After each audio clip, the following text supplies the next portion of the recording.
smile because I'm happy. I'm a Muslim, that's what makes me happy, and that's the truth. You know, people say, this guy worships his wife. Have you ever heard that statement?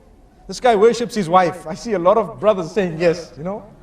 That is not, the meaning of it is not worship as in rendering an act of worship for. No, all it means is he obeys his wife's instructions. That's what it means. And I can give you on a lighter note, and I really like this because it plugs in. We're all human beings and we like a little bit of, you know, humor sometimes. They say there was a king and he called all his subjects, the males, and he says, anyone who is ruled by his wife, come in this line.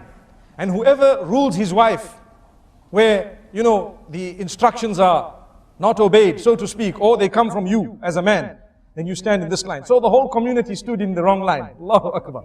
They all stood in a line saying, no, if my wife sees me in the other line, I'm dead meat. You see? So what happened is, they all got one egg each, an egg.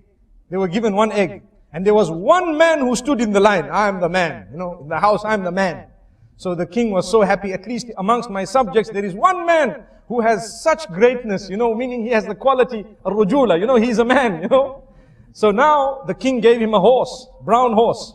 And in fact, the king told him, choose from the horses you want. So he chose the brown one and left the black one. And he rode home, galloping away. Everyone else went home with one egg. So when he got home, his wife, he looked at her and says, do you know what? She says, what? Today I got a horse because I'm the boss. You see? I got a horse because I'm the boss. She says, okay, that's good. Excellent. So you're the boss. So he says, you know, I was told to choose from 3 horses. There was a white one, a black one, and this brown one that I've actually come with. This was the best one. She says, wow, you look great in it. You look great in this horse, but you'd look greater in the black one. He says, well, not a problem. I had a choice. I can go back and get the black one. So he goes back galloping to the castle. And he says, oh king. The king says, yes, what's happening? He says, I just want to swap my horse. He says, why? When I went home, my wife told me that you'd look better in the black horse. The king says, no problem. He took the horse and gave him one egg. Allahu Akbar. So, the moral of this story is obedience. We're talking of obedience. People say you worship someone when you obey them. You know, people say this man worships his wife because he obeys. Wallahi, we don't even understand that the example of Allah is higher. We can never ever equate Allah with any human being. But we need to know that ibadah of Allah subhanahu wa ta'ala is also connected to obeying His instructions. And Allah will not tell you to do something that is detrimental for you. He won't.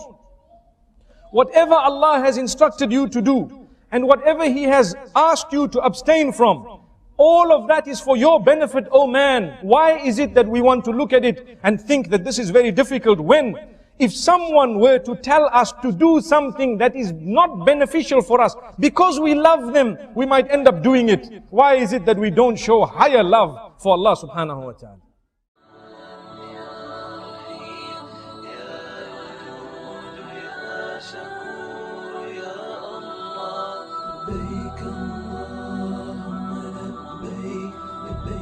شريك لك لبيك إن الحمد والنعمة لك والملك لا شريك لك لبيك